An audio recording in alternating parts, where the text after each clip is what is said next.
I've never seen anything more beautiful in my entire life. I've not been able to stop thinking about this girl dinner since I saw it all over my free page. Let's make ours together. Cheers.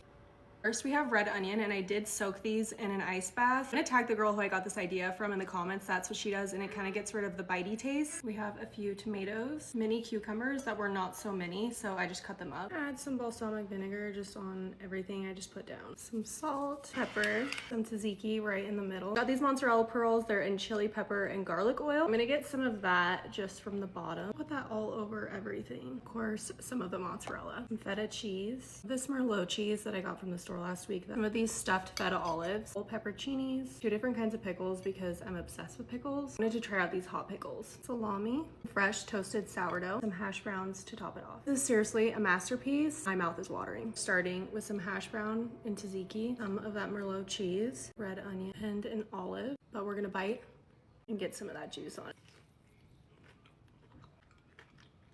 The hash brown in it, oh, that's insane. Cucumber with tzatziki. Let's do sourdough with tomato, tzatziki, onion, salami, some mozzarella. This is heaven. No, this should be viral. Let's try a hot pickle. I'm not kidding when I say I could eat this every single day. You need to try it.